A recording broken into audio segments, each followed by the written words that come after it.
Hey folks, it's Will from the Bulwark. So this weekend, Donald Trump did his first big interview since he won the election. And as usual, he told a bunch of lies. What I want to do today is take you through just one of those lies. I want to show you how Trump has lied again and again about immigrants and murder. And I want to show you a video of Trump looking a reporter right in the eye as she explains to him that his story is not true.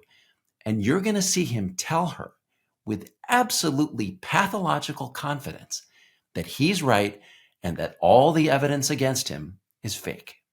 The reason I want to show you this is because this interview Trump just did is the beginning of a PR campaign to make you think that this guy, who literally attempted a coup 4 years ago, is somehow ready to be a president for all Americans. That is a complete whitewash. He's the same twisted sociopath he's always been. So let's go to the video. The story of this lie goes back to September 27th, when a Republican congressman, Tony Gonzalez, released a letter from ICE, the agency that enforces immigration laws. The letter said that 13,099 non-citizens who had been convicted of homicide were not currently in detention under the control of ICE. Less than 2 hours after Gonzalez released that letter, Trump issued a statement.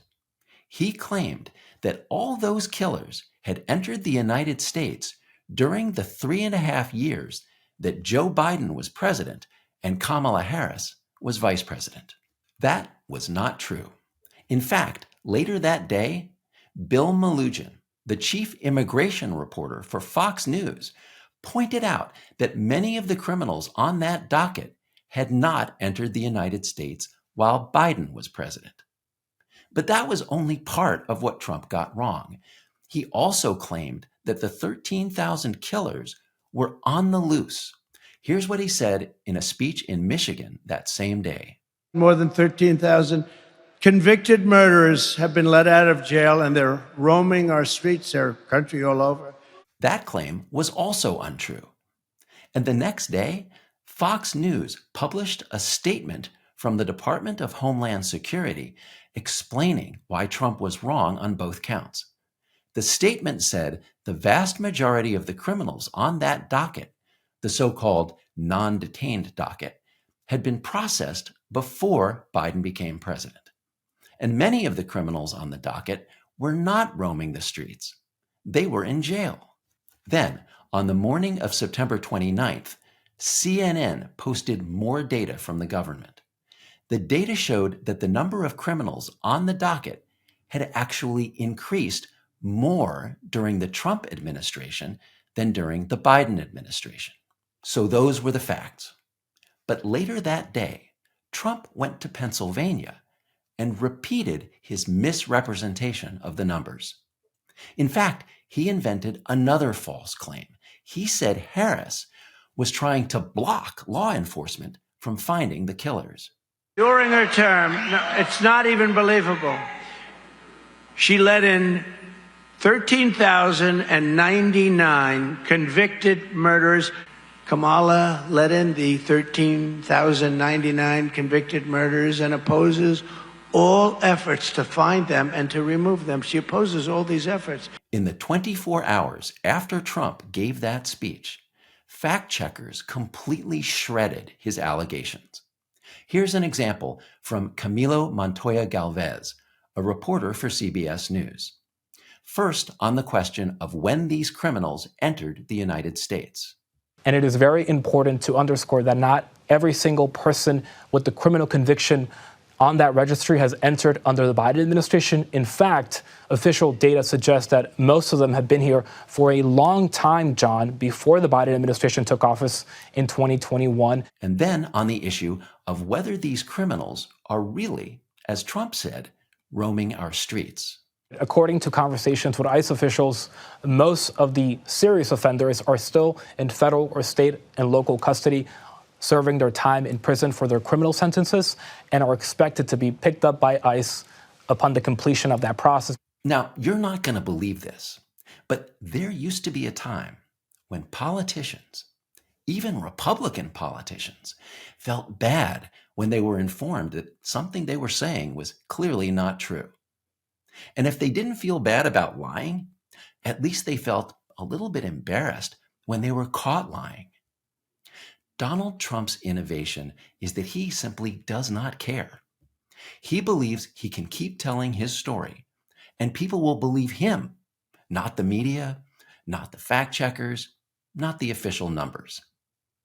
On October 1st, a day after his misrepresentations were thoroughly debunked, Trump went to Wisconsin and told the same story about 13,000 killers on the loose.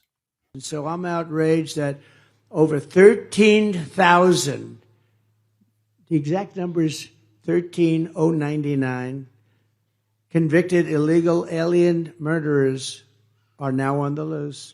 They allowed to come in over 13,000 murderers. Over the next several days, the Washington Post, PolitiFact, and other news organizations investigated and refuted Trump's lies. And they didn't just quote the official numbers that showed Trump was wrong.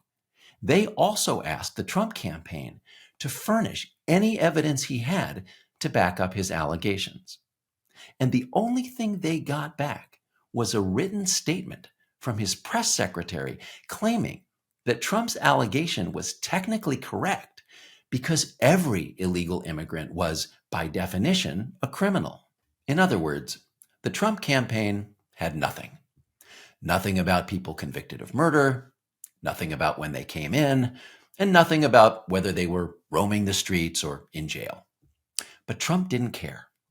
On October 15th, he went to the Economic Club of Chicago and asserted, with absolutely nothing to back him up, that he was right and everybody else, DHS, the fact checkers, the official government stats, were all wrong. It came out last week that 425,000 people are horrible criminals at the highest level, but it came out that 13,099 were let in during their administration. They tried to say it longer, wrong.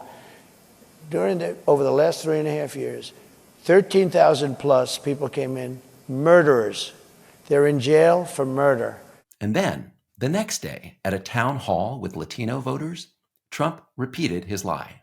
It was just announced that last month by the Border Patrol that under Biden and Harris, they allowed 13,099 convicted murderers, people in jail, to come into our country. They released them from jail into our population. What do you do with a politician who's so utterly indifferent to the truth? The fact checkers did their best. They kept trying to explain to the public that Trump's story was bogus.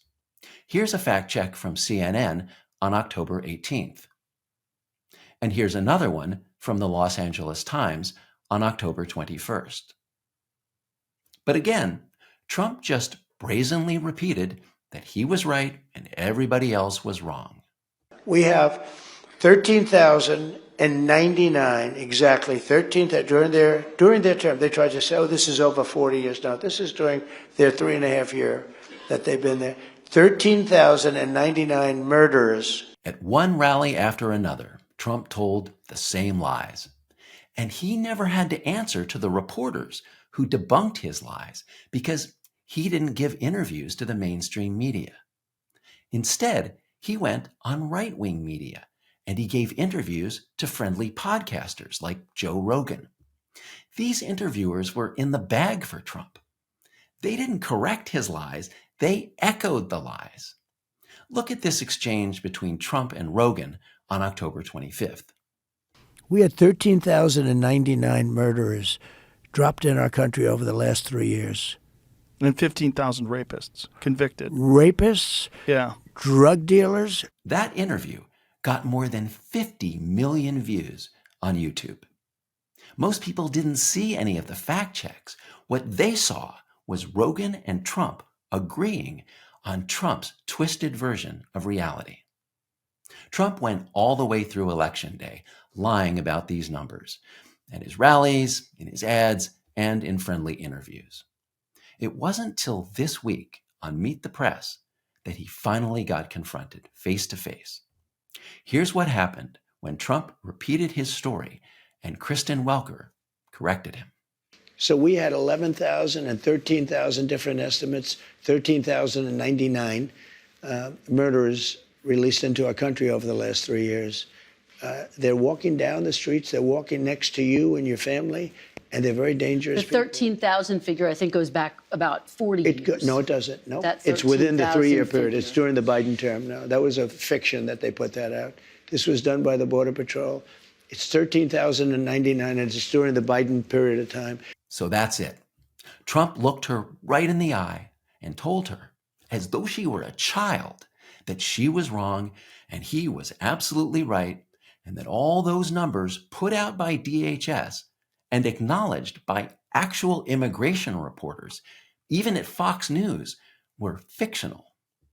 And did you notice the look on his face when he said all that? If you think that's the face of a man who knows he's lying, hey, I hope you're right. But I think it's a lot worse than that. I think that's the face of a man who lives in his own delusional universe and refuses to accept reality. And what makes that so dangerous is his inability to accept the truth isn't just about immigrants or crime. That inability is what led him to attack this country 4 years ago.